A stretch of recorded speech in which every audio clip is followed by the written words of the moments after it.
প্ৰাৰম্ভিক কথাখিনি এইখিনিয়ে যে আকৌ এবাৰ অতি নিৰ্লজ্জ আত্মসমৰ্পণ কৰিছে কংগ্ৰেছে হয়তো কংগ্ৰেছে কোনেও খবৰো লোৱা নাই ৰাভা হাছঙত কি হ'লগৈ আৰু কাৰ্যত কালিৰ দিনটোত আমাৰ জ্যেষ্ঠ সাংবাদিক মুকুট ৰয়ৰ সৈতে যিখিনি কথা বতৰা পাতিছিল মন্ত্ৰী ৰঞ্জিত দাসে যে চেলেঞ্জ কৰিছিল যে কংগ্ৰেছে ওচৰ চাপি দেখাওক তেতিয়াও মই ৰাজনীতি ত্যাগ কৰিম কাৰ্যত সেয়াই হ'ল ওচৰো চাপিব নোৱাৰিলে কংগ্ৰেছ ঠিকেই মানৱ তেনেধৰণৰ কথাই যে কংগ্ৰেছ ওচৰ চাপিব পৰা নাই আৰু তেওঁলোকে এটা সমষ্টি কোচ ধোৱা যি দৰংগিৰি সেই সমষ্টিটোত কংগ্ৰেছৰ প্ৰাৰ্থীগৰাকী জয়লাভ কৰিছে কিন্তু খবৰ লৈছে নাই সেয়াও সন্দেহ আছে আপুনি কোৱাৰ ধৰণে কিন্তু ৰাভা হাছং যৌথ মঞ্চ আৰু বিজেপিয়ে তেওঁলোকে যি বিজয়ী সেই বিজয়ী তেওঁলোকে সাব্যস্ত কৰিছে অৱধাৰিত তেওঁলোকৰ যি জয় সেই জয় সাব্যস্ত কৰিছে এই মুহূৰ্তত টংকেশ্বৰ ৰাভা আছে টংকেশ্বৰ ৰাভাৰ কাষলৈ মই যাম তাৰ পূৰ্বে এইগৰাকী জীৱন ৰাভা জয়ী হৈ ওলাই আহিছে জীৱন ৰাভাৰ সৈতে মই কথা পাতিম জীৱন ৰাভাই এয়া জয়ী হৈ ওলাই আহিছে আপুনি ইতিমধ্যে জয়ী হৈছে আপোনালোকৰ প্ৰায় সকলেই জয়ী হৈছে ইতিমধ্যে হয় ইতিমধ্যে আমি প্ৰায় প্ৰত্যেকজন কেন্দ্ৰে আমি জয়ী হৈছোঁ আমি এতিয়া বিজয় উৎসৱ পালন কৰিম ইতিমধ্যে খানা চানা আমাৰ ৰেডি হৈছে তাত গৈ আমি খানা খাম আৰু সকলোৱে ফূৰ্তি কৰিম খানা আজি হ'ব মানে পূৰা হ'ব ইতিমধ্যে আমি গাড়ী মাংস পূৰা প্ৰচুৰ চলাইছোঁ বাকী লোকেল পূৰা হ'ব আমি পূৰা এনজয় কৰিম মানুহে আগতে বহুত ভোট ধাৰণা বোলে চেঞ্চিটিভ এৰিয়া কণ্টেষ্টিং হ'ব একো কণ্ডিশ্যন নাই মই বিপুল ভোটত কোনো কণ্টেষ্টত অহা নাই গতিকে মই বিপুল ভোটত জিকিলোঁ কাৰণে মই 12 নং জনজাতিৰ পৰিক্ৰমা সমষ্টি ভট্টাচাৰ্যক মই আন্তৰিক ধন্যবাদ আৰু শুভেচ্ছা জনাইছোঁ মোক বিপুল ভোটত জয় কৰাৰ বাবে ধন্যবাদ জনাইছোঁ এয়া হৈছে জীৱন ৰাভা আৰু এইফালে আছে টংকেশ্বৰ ৰাভা তেওঁ এটা যিহেতু এই মুহূৰ্তত তেওঁ বক্তব্য আগবঢ়াই আছে মই টংকেশ্বৰ ৰাভাৰ কাষলৈও অকণমান সময়ৰ কাৰণে যাম টংকেশ্বৰ ৰাভাই বৰ্তমান বক্তব্য আগবঢ়াই আছে তেওঁৰ পৰা আমি এই বক্তব্যখিনি ল'বলৈ চেষ্টা কৰিম এগৰাকী আপুনি চিএম হোৱাৰ সম্ভাৱনা নহয় আমাৰ আলোচনা হ'ব আমাৰ এনডিএৰ নেতৃত্বত যিহেতু আমি 36টা সমষ্টি ইলেকশ্যন খেলিছোঁ আৰু ইতিমধ্যে দুটাৰ বাহিৰে বাকী প্ৰায়বোৰ আমি জিকিছোঁৱেই কেইটামান ৰিজাল্ট বাকী আছে আৰু সুন্দৰকৈ আলাপ আলোচনাৰ মাজেৰে আমি ধুনীয়াকৈ আমি নেতা নিৰ্বাচন আমি কৰিম আৰু সেই নেতাজনে চিএমটো হ'ব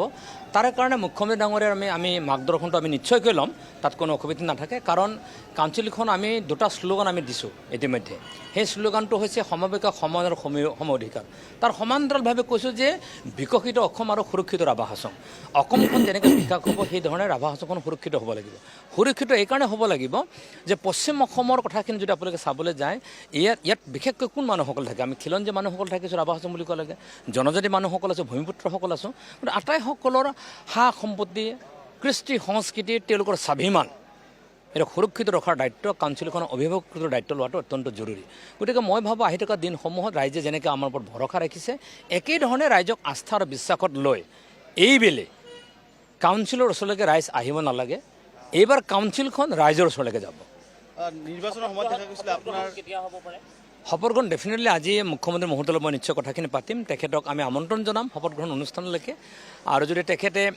নিশ্চয়কৈ তেওঁ নিশ্চয় আহিব তেখেতে আগতে কথা কৈছে মই আহিম বুলি কৈছে আৰু আমি আশা প্ৰকাশ কৰিম বিহুৰ আগে আগে ৰঙালী বিহুৰ আগে আগে অসমবাসীলৈকে আমি এখন নতুন কাউন্সিল উপহাৰ দিব চেষ্টা আমি কৰিম অব্যাহত ৰাখিম আৰু মুখ্যমন্ত্ৰীৰ পৰামৰ্শ অনুযায়ী নিশ্চয়কৈ আমি কামখিনি কৰিম আৰু তেতিয়াহে আমি আগন্তুক দিনত আমি আগবাঢ়ি যাবৰ কাৰণে সুবিধাটো হ'ব কংগ্ৰেছৰ কথাটো আমিও পাতি আছোঁ যিহেতু কংগ্ৰেছে যেনেধৰণে গোটেই নিৰ্বাচনটোত তেওঁলোকৰ অকল এটা আমি কিছু সময়ৰ পূৰ্বেও পাতিছিলোঁ যে ৰচিদ আলম ৰচিদ মণ্ডল ব্যৱস্থা নাই তেনেকৈ কোনো কথাই নাই কাৰণ তেওঁলোকে আজি যদি চাবলৈ যায় আজি কংগ্ৰেছৰ একে ৰচিদ ক'ত তেওঁতো নাই তেওঁতো দিল্লীত গৈছে পলাই পটং দিলে দিল্লীত কোনে যায় দিল্লীত 2 শ্ৰেণীৰ মানুহে যায় এম.এল.এ জনৰ দিল্লীততো কোনো কাম নাথাকে নহয় বেমাৰ হ'ব লাগিব নহয় পলাই ফুৰিব যাব লাগিব যে আজি নিৰ্বাচনৰ ফলাফল এই সময়ত পূব গোৱালপাৰা সমষ্টিৰ বিধায়কজন তেওঁলোকৰ দলীয় কৰ্মীৰ ওচৰত থাকিব লাগিছিল যদি তেওঁৰ বেমাৰ হৈছে তেওঁ কেনেকৈ আমাৰ লগত যুদ্ধ কৰিব যুদ্ধটো কৰিব নোৱাৰে বেমাৰী মানুহজনে আৰু যদি তেওঁৰ বেমাৰ হোৱা নাই পলাই আছে পলায়নমতি মানুহজনে আমাৰ লগত কেনেকৈ যুদ্ধ কৰিব কাৰণ আমি আগতেই কৈছোঁ যে আমাৰ ভাল গলকিপাৰ আছে ভাল আমাৰ স্কৰাৰ আছে ভাল বেটছমেন আছে ভাল উইকেট কিপাৰ আছে আৰু এনেধৰণৰ আমাৰ ভাল বলাৰ আছে যে প্ৰতিটোৱে বল হৈ যায় আৰু এনেধৰণৰ বেটছমেন আছে প্ৰতিটোৱে ছিক্সাৰ হৈ যায় কাৰণ ছিক্সাৰ হ'বলৈ যদি কেতিয়াবা বেটটো ভাঙি যায় তেতিয়া ছিক্সাৰটো নহয় 4 হৈ যায় আৰু কথাটো সিমানে এতিয়া পঞ্চায়ত নিৰ্বাচন আছে গতিকে পঞ্চায়ত নিৰ্বাচন তাৰপিছত বিধানসভা নিৰ্বাচন আছে 26 গতিকে 26ত যদি চাওঁ তেনেহ'লে ৰাভা হাছং স্বায়ত্তশাসিত পৰিষদৰ অন্তৰ্গত বহুকেইটা সমষ্টি আছে যিখিনি বিজেপি বা বিজেপি মিত্ৰজোঁটৰ হাতত নাই চাওঁ ডেলিমিনেশ্যন আগৰ কাহিনীৰ কথাটো সুকীয়া আছিল 2024 চনৰ পিছত যদি আপুনি চায় পশ্চিম গোৱালপাৰা দুধনৈ বগুচৈগাঁও আৰু পলাশবাৰী এই 4টা সমষ্টি যদি চায় এই ৰাভা হাছং অট'নমাছ কাউন্সিলটো আমি ফাইনেল খেলিলোঁ পঞ্চায়তত আমি ছুপাৰ ফাইনেল খেলিম আৰু বিধানসভাত ছুপাৰ দুপাৰ ফাইনেল খেলিম আমি তাৰমানে ইয়াত কংগ্ৰেছ অহাৰ কোনো প্ৰশ্নই উঠিব নোৱাৰে কাৰণ কংগ্ৰেছে ছেমি ফাইনেলহে খেলিব আমি ফাইনেল খেলিলোৱে ফাইনেল খেলাৰ পিছত ছেমি ফাইনেল কিবা দৰকাৰ আছে জানো আৰু যেতিয়া আমি ছুপাৰ ফাইনেল খেলিম তেওঁলোকে খেলিব কোৱাৰ্টাৰ ফাইনেল কিবা কাম আছে জানো তাৰপিছত ছুপাৰ টাইপৰ ফাইনেল খেলিম তেওঁলোকে কি কৰিব তেওঁলোকে কোৱালিফাইং মেটচ খেলিব কাম নাই গতিকে আল্টিমেটলি যে ফাইনেল খেলিলেও ছুপাৰ ফাইনেল ছুপাৰ ডলৰ ফাইনেল খেলিম কংগ্ৰেছে আজিৰ পৰা পোলাপট্টং আৰম্ভ কৰিছে আৰু আমি ৰাইজৰ মাজত আছোঁ আৰু আমাৰ পূব গোৱালপাৰা বিধায়কজনে কি কয় একেবাৰে তেওঁ ৰজা বুলি কয় আমি কোৱা নাই দে আমি ৰজা নহয় আমি ৰাইজৰ সেৱক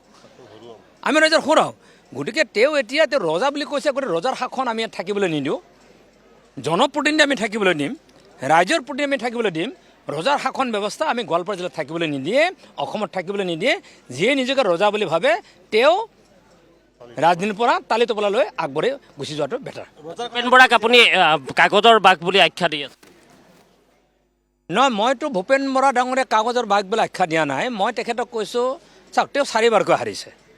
আৰু যদি আপুনি অসমৰ গোটেই চাই এতিয়া চাওক আপোনালোকে চাওক মই যৌথ মঞ্চৰ মই সভাপতি মই যে নিৰ্বাচিত প্ৰতিনিধি নিৰ্বাচনী প্ৰতিনিধি আজি অসমৰ দিলীপ শইকীয়া ডাঙৰীয়া তেওঁ নিৰ্বাচিত MP তেওঁ অসম ভাৰতীয় জনতা পাৰ্টীৰ প্ৰদেশৰ সভাপতি আজি অতুল বৰা নিৰ্বাচিত প্ৰতিনিধি অসম গণ পৰিষদৰ সভাপতি হয় গতিকে তেওঁ ভাৰতীয় জাতীয় কংগ্ৰেছৰ সভাপতি তেওঁ 4বাৰ হাৰিছে তো সেইকাৰণে মই কৈছোঁ হৰা মানুহজন যদি সভাপতি হৈ থাকে এইটো বেয়া দেখি সেইকাৰণে মই কৈছোঁ পঞ্চায়ত নিৰ্বাচন ঘোষণা হ'ল আপাৰ অসমত মানে 7 তাৰিখে হ'ব তেওঁ পঞ্চায়তৰ ৱাৰ্ড মেম্বাৰ ইলেকশ্যন খেলক খেলি পেলাই ৱাৰ্ড মেম্বাৰটো জিকক আৰু তেওঁ নিজকে কওক মই নিৰ্বাচিত প্ৰতিনিধি অসম প্ৰদেশ কংগ্ৰেছ কমিটিৰ সভাপতি মোৰ সেইটো পৰামৰ্শ তেওঁৰ ওচৰত আছে আৰু সেইটো ভাল হ'ব তেওঁৰ কাৰণে মানস টংকেশ্বৰ ৰাভাই একেলগে বহুকেইটা কথাই কৈছে তাৰ ভিতৰত যদি চোৱা যায় তেনেহ'লে ভূপেন বৰালে তেওঁ এইটো আটাইতকৈ ডাঙৰ প্ৰত্যাহ্বান এটা এৰি থৈ গৈছে যে ভূপেন বৰাই পঞ্চায়ত নিৰ্বাচন যিহেতু ঘোষণা হৈছে গতিকে পঞ্চায়ত নিৰ্বাচনত তেওঁ ৱাৰ্ড মেম্বাৰ খেলিবলৈ দিছে ৱাৰ্ড মেম্বাৰ খেলিলে তেওঁ জিকিব নে হাৰিব নিশ্চয় ৰাজু এই ধৰণৰ বাক বিতণ্ডা কথাৰ চুপতি থাকিবই কিন্তু নিশ্চয় এটা দীঘলীয়া এটা দিন ৰাজু আৰু দীঘলীয়া কাভাৰেজ গতিকে স্বাভাৱিকতেই আপুনি আজি বহুখিনি কথাই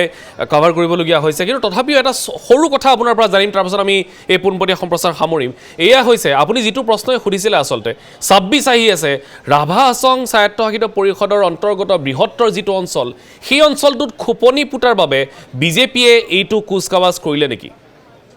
চমুকৈ ৰাজু একেবাৰে ঠিক প্ৰশ্ন মানস যে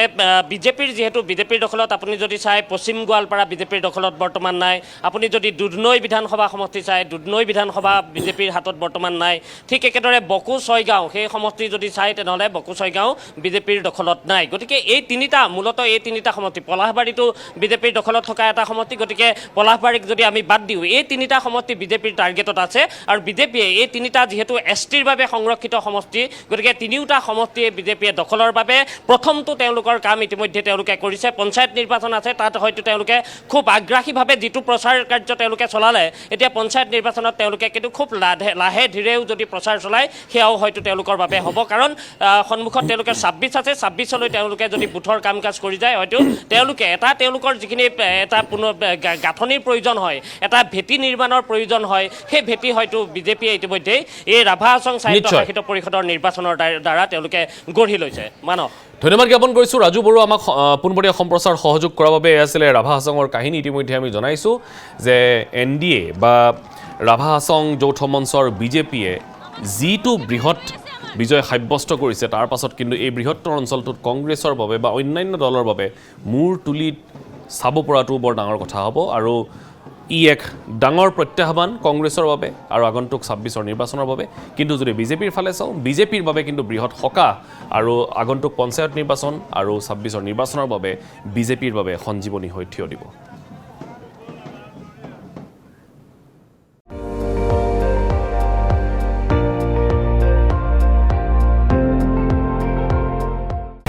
আপুনি চাই আছে ND24